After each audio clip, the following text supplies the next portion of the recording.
एबे आम तैयारी करवा होममेड एग रेसिपी और तापाई अंडा और आलू को हलदी लुण भल भाव गोल फ्राए कर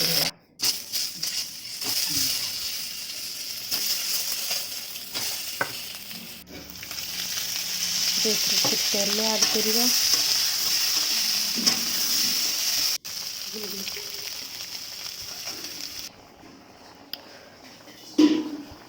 देखो बर्तमान केमती आमर अंडा तरकारी केमती फुटुची पूरा गरम गरम और डेलीशियस देखा जाउची है ना।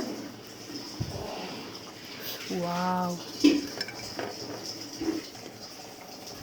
देखिए कितने टेस्टी और तार रसा आई मीन ग्रेवी कितने डेलीशियस देखा जाउची। वाव लाजवाब।